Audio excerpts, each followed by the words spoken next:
That morning, when Michael Hayes looked in the mirror, he had no idea the man staring back was living the last normal day of his life. His wife, Laura, was making breakfast.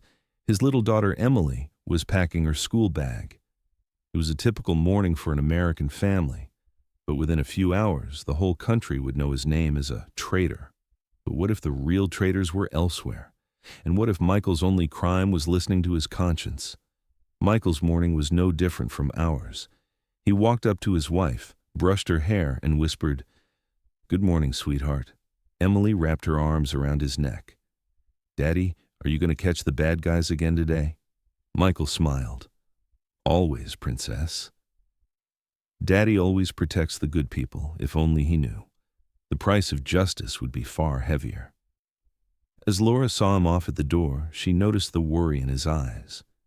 "Mike, you've been so distracted lately." "Is something wrong?" she asked. Michael smiled it off. "Just work stress." "Don't worry." Yet the file he'd seen last week at the Homeland Security headquarters had turned his nights into a nightmare. This was the exact moment everything changed. Michael had served at Homeland Security for 15 years, believing in the system blindly, until he accidentally saw the documents he'd picked up from his superior, General Donovan's desk. On the cover, it read, "Operation Clean Slate, Classified." Inside were familiar faces: Emily's teacher, Mrs. Carter, the neighborhood grocer, Mr. Johnson, the church's pastor, Father Allen. All of them appeared on a domestic terror suspects list. Michael's hands trembled.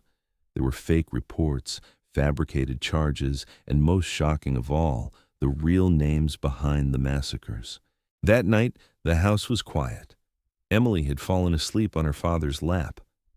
As Michael looked at her innocent face, his chest tightened. He had sworn to protect people, but now he faced a terrible dilemma: stay loyal to the system or listen to his conscience. Laura turned on the news. On TV, the anchor said, "Another terrorist attack strikes our homeland." Taking a deep breath, Laura asked, "Mike, when will these attacks end?" But Michael knew. The attacks on the screen were actually state operations. Innocent people were being killed, then buried under the label of domestic terrorists. One night, half asleep, Emily got up and came to her father. Her eyes were closed, but her voice was clear. "Daddy, I saw bad men in my dream. They were taking you away." Sometimes children's intuition whispers the truth, but the most shocking thing was hidden at the heart of the betrayal. The next day, his closest friend and former SWAT partner, David Miller, approached Michael. They had served shoulder to shoulder for 20 years. There was fear in his eyes. "Mike, we need to talk, not here. Meet me tonight, old shipyard, 8 o'clock. When night fell, Michael headed to the abandoned shipyard, checking his surroundings like a seasoned agent. David was waiting in his car, nervously lighting one cigarette after another. "Mike, this is dangerous, but you need to see this." With trembling hands, he held out an envelope. "I pulled these from General Donovan's private safe. What's inside will change everything." As Michael opened the envelope, he noticed David's hands trembling. This man wasn't just a friend. He was also Emily's godfather. Michael trusted him blindly. But the documents were even more horrifying than what Michael had seen before. Coordinates of mass graves, lists of families who had vanished under fake identities. And the most devastating part, the names of the financiers behind the operations. "David, where did you get these?" Michael asked, his voice shaking. "Donovan's safe. It was left open." "But Mike," David's voice faltered, "your signature is on these documents too." "You haven't seen the biggest surprise yet." As Michael flipped through the pages, he did find his own signature, but he didn't remember these documents. Then it hit him. They had slipped them in among the routine paperwork he signed without a second thought. "We were deceived, David," he whispered. "Both of us. The system used us." David nodded. "That's why I brought them to you." You've always stood for justice. You tell me what needs to be done next." That night, when Michael got home, he lay down beside Laura. Breathing in the scent of her hair, he felt he might be experiencing his last peaceful moment. Laura wrapped her arms around him in her sleep, as if she could sense the approaching storm. The next morning, as Emily got ready for school, Michael was imprinting her every move in his memory. The way her small hands tied her hair, the sounds she made while putting on her shoes, the way she hugged her father and said, "I love you, Daddy." "Today we have a drawing contest at school." "Can I draw you?" Emily asked. "Of course, Princess." "But how will you draw me?" "Like a hero." "Because my dad is a hero who catches the bad guys." Michael's eyes welled up as he kissed his daughter. If only Emily could always remember him as a hero. Hold on, don't miss this detail. By noon that day, Michael had made up his mind. These documents couldn't be buried. The truth had to see daylight. He picked up his phone and called his longtime journalist friend, Jack Reynolds. There was resolve in his voice. "Jack, we need to meet. It's urgent. Sure, Mike. When and where?" "Tonight, St. Mary's Church, midnight. And Jack, this stays off the record." There was concern in Jack's voice. "Mike, are you okay? You sound tense." "Just come, Jack. It's about the future of this country." That evening, as Michael sat at the table with his family, he etched every detail into his memory. Laura's laughter, Emily's innocent jokes, the warm air of the home. "Daddy, can we go to the park tomorrow?" Emily asked. "Maybe, Princess. Maybe," Michael said, eyes welling up. Laura took her husband's hand. "Mike, you've changed so much lately." "Talk to me. What's going on?" Michael looked into her eyes. This woman was the love of his life. If he told her the truth, he might put her in danger too. "Laura, just know that you love me no matter what," he whispered. "What you've seen so far is nothing." At midnight, as Michael walked toward St. Mary's Church, his heart pounded. In the briefcase he carried were documents that could shake the country. With every step, he felt like he was being followed. When he entered, Jack Reynolds was sitting in the front pews. Tension shadowed his face. "Mike, being here is dangerous. I hope this is worth it." Michael opened the briefcase. As the documents spilled out, Jack's face went pale. "My God, are these real?" "Every word of it," Michael said. "People need to know. Innocent lives can't just be erased like this." Jack gripped the documents tightly. "This is huge, Mike. This changes everything." In that moment, Michael realized there was no turning back. With this choice, he was putting his family at risk and sacrificing his own life. But at least his conscience would not stay silent. "Jack, when you publish these files, my name will come out too. They'll frame me as part of the system. But what matters is clearing the innocents." Jack narrowed his eyes. "Mike, you're a hero." What Michael didn't know was that Jack's phone was recording at that very moment, and the men sitting in the black cars around the church were listening to every word. When he got home, Michael stopped by Emily's room. The little girl was sleeping like an angel. He leaned down and kissed her forehead. "I'll always love you, Princess," he whispered. Then he went to Laura's side. In her sleep, she wrapped her arms around him. The only words that left her lips were, "I love you, Mike." Michael answered in a low voice, "I love you too, Laura." Always. He didn't know it would be his last peaceful night.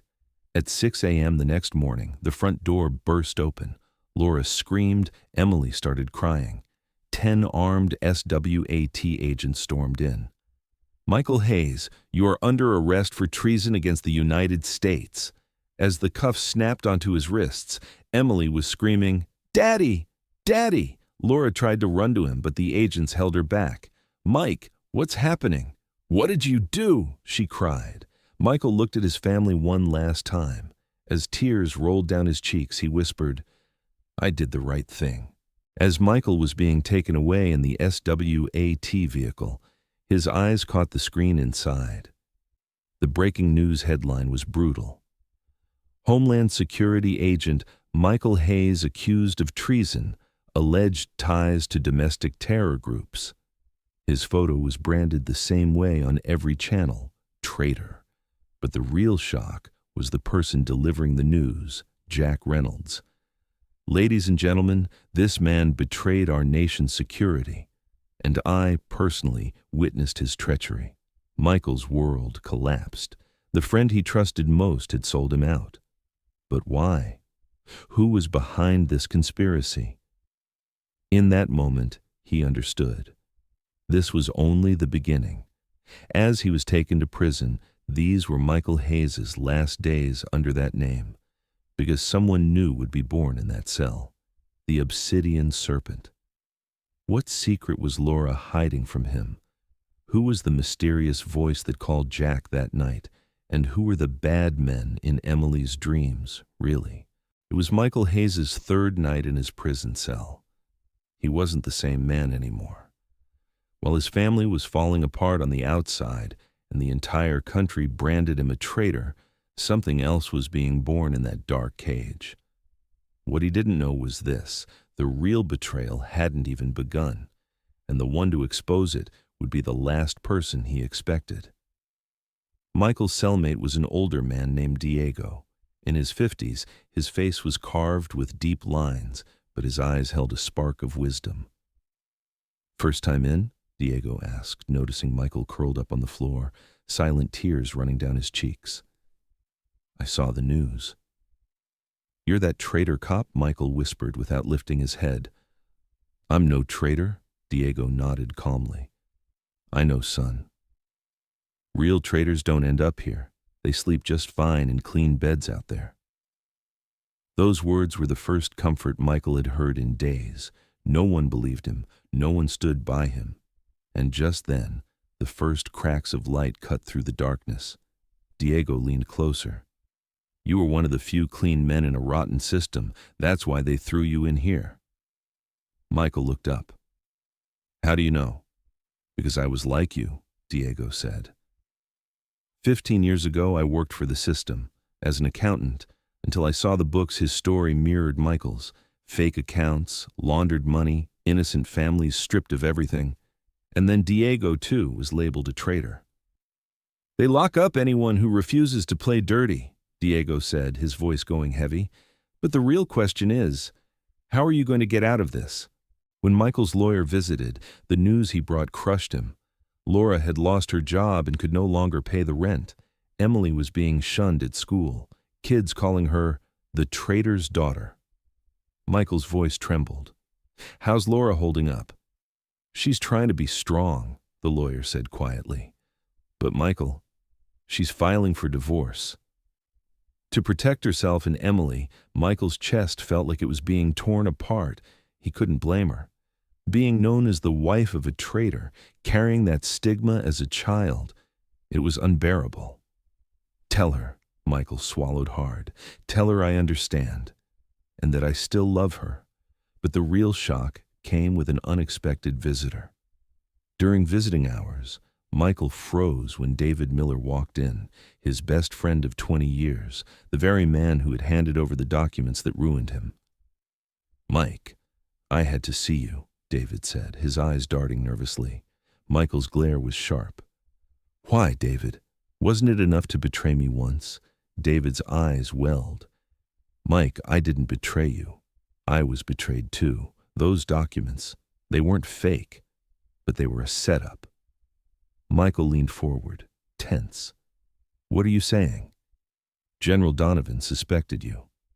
He knew you were too honest, that you questioned the system, so he used me to take you down." David's words cut Michael deeper than any prison chain could. His friend had been forced into it. They had kidnapped David's son, threatening to kill him unless David handed over those documents. "Mike, I was as innocent as you," David sobbed, "but to save my boy, I had no choice but to sacrifice you." Michael stared at him, then slowly reached out and gripped his hand. "David, If I were in your place, I might have done the same. David lowered his head, guilt dripping from every word. But Mike, there's something even worse. His voice shook. Jack Reynolds was never a journalist. He was working for them all along. He's been watching you for years. You haven't seen the biggest twist yet. According to David, Jack Reynolds had been shadowing Michael for a decade. Their friendship, the trust, the family barbecues, even their kids playing together. It was all staged. Jack's real job was to identify anyone inside the system who might rebel. You were on his radar from day one. Michael's mind raced with memories. Fishing trips, family picnics, late-night talks. Were they all lies? What about Laura? He asked, his voice cracking. Did she know? David shook his head. No, Laura's innocent. But Mike, he hesitated, then whispered, Jack's getting close to her now. The revelation sent Michael into a rage. Jack Reynolds wasn't just betraying him, he was trying to take his place, his family.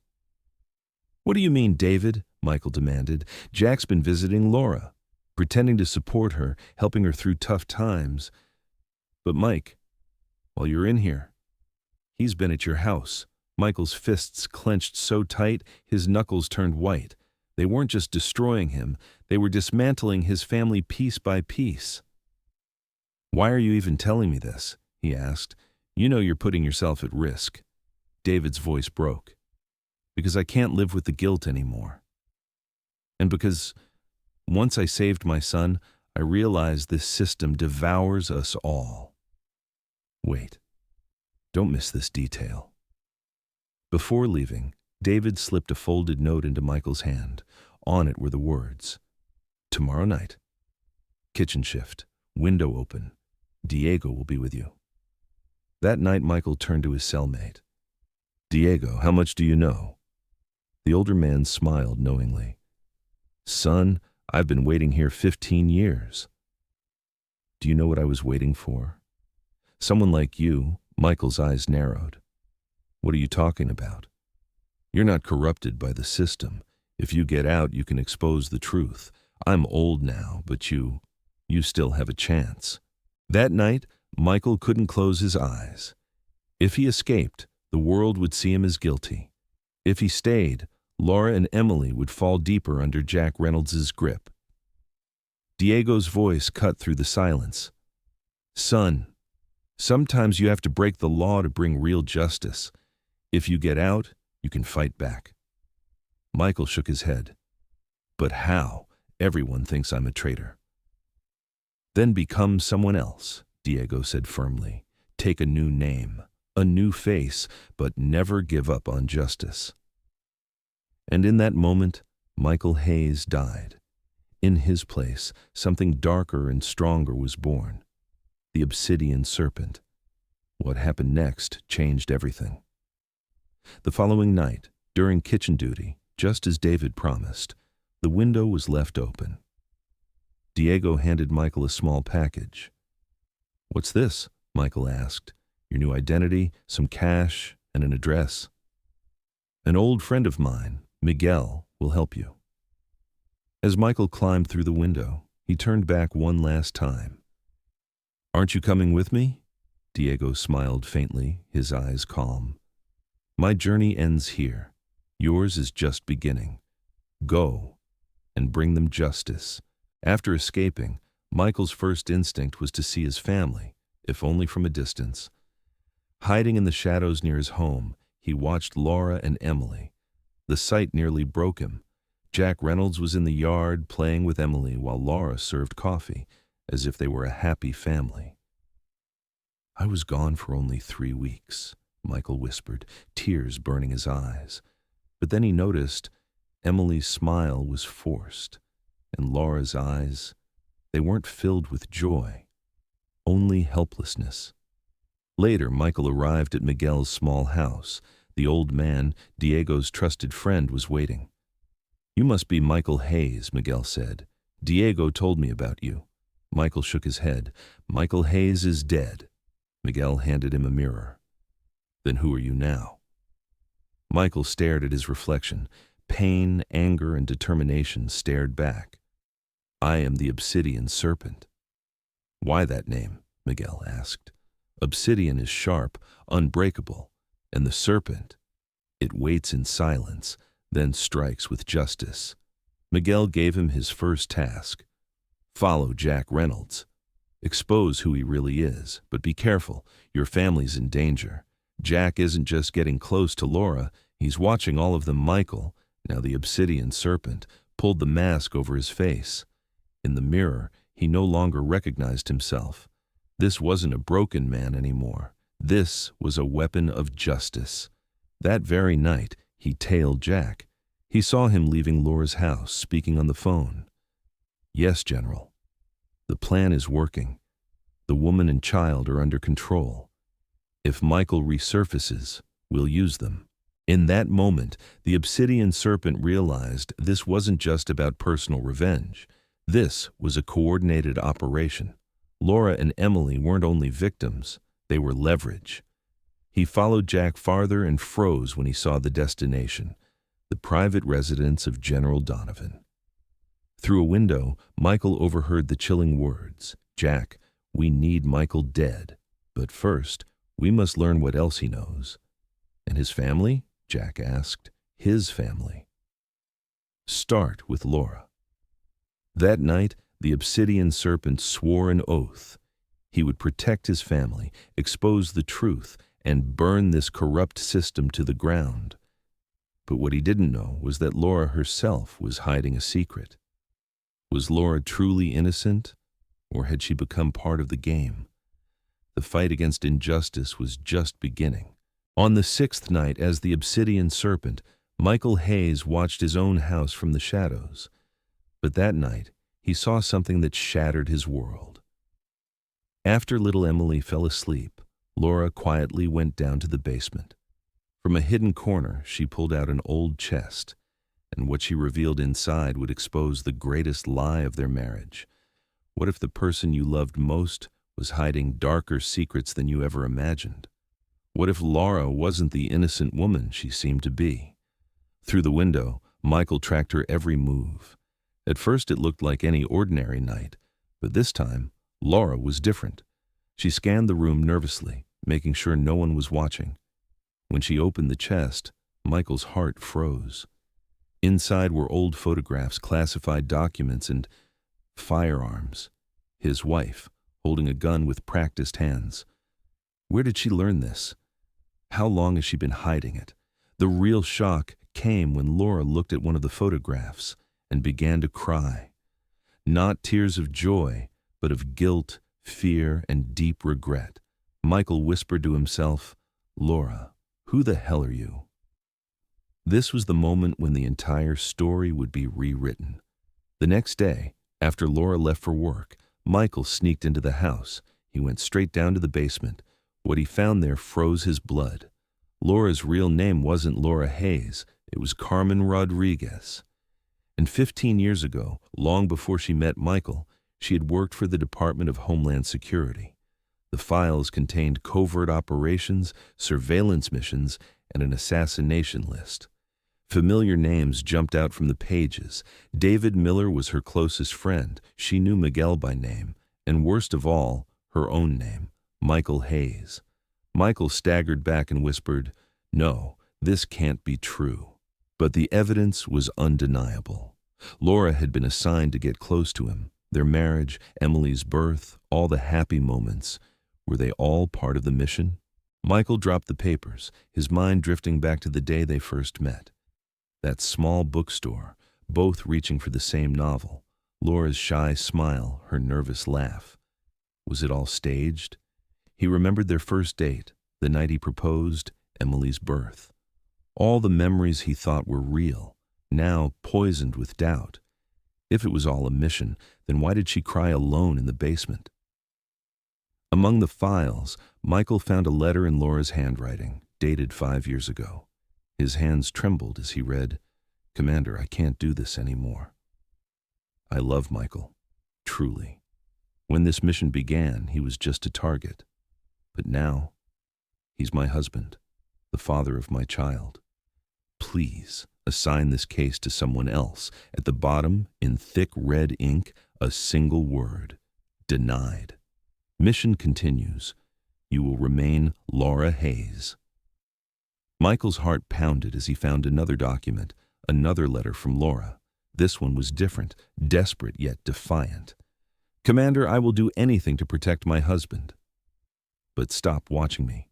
Michael is innocent. He only seeks justice. If you try to hurt him, I'll expose every secret you're hiding." Beneath it, another hand had scrawled a chilling note. "Laura, you're one of us now. There's no way out. Don't worry, we won't harm Michael. We'll just keep him under control." Michael sank to his knees, realization hitting like a bullet. Laura truly loved him, but she had been trapped. What started as an assignment had become real love, and she was paying the price for that impossible choice. There was one question Michael could barely bring himself to ask, the darkest possibility of all. Was Emily part of this mission too? Digging deeper into the files, he found her birth certificate. His chest tightened as he compared the dates. Emily had been born a full year after Laura begged to be taken off the assignment. The truth hit like a storm. By the time Laura became pregnant, her love was already real. Emily wasn't the product of a mission, she was the product of love. The discovery gave Michael a fragile sliver of comfort. At least his daughter's existence was pure. But Laura's present, that remained shrouded in shadow. Was she still serving the mission, or had she truly become the wife and mother she claimed to be? But the night wasn't over. The biggest surprise was still to come. When Laura returned home later that evening, she wasn't alone. Walking beside her was Jack Reynolds, a man Michael knew all too well. From the window, hidden in the dark, Michael's pulse raced as he watched them. Once Emily was asleep, Laura and Jack spoke in hushed voices in the living room. Jack's tone was sharp, pressing. "Laura, you know where Michael is, don't you?" Laura shook her head. "No, Jack. I'm just as desperate to know." Jack smirked coldly. "Don't lie to me. We worked side by side for 10 years. I know you fell in love with him. But don't forget, your mission isn't over." Laura stood, anger flashing in her eyes. "That mission ended 5 years ago. I'm nothing more than a mother and a wife now." Jack's reply was ice cold. "No, Laura, you'll always be Carmen Rodriguez, and now you're going to help us find your husband." From the shadows, Michael clenched his fists. Every word was a dagger. Jack hadn't just exposed Laura's past, he had declared war on their future. From the shadows, Michael's heart ached as he watched. For the first time, he truly saw Laura's strength, not as Carmen Rodriguez, the agent, but as Laura Hayes, the woman fighting for her family. Laura's voice shook with fury. "Jack, Michael is innocent." "Those files? You gave them to him. Weren't they fake?" Jack's expression hardened. "No, Laura. Every one of those files was real, but him finding them? That was planned." Laura's brows knit. "Planned? What do you mean?" Jack's tone turned almost casual, like a teacher explaining a cruel lesson. "Michael was too honest, too righteous. We knew if he uncovered the system's dirt, he'd act. We had to test him and control him." Laura's hands trembled. She buried her face in her palms. "Then I was the one who delivered my husband into a trap." Outside, Michael's teeth clenched, rage surging through his veins. It wasn't betrayal from Laura, it was betrayal through her. She had been their pawn all along. Jack leaned closer, his voice cold, calculated. "Laura, you're not guilty. You only followed orders, but now Michael's escaped, and that makes him dangerous." Laura snapped back instantly. "Dangerous? He just wants justice." Jack's eyes narrowed. "Justice? No, Laura. He's out there parading as the Obsidian Serpent, a masked criminal. He's killing people." Michael's fist hit the wall in silent fury. Lies, all lies. He hadn't killed anyone, only tracked them, exposed them. Laura shook her head, disbelief in every word. No, Michael would never do that.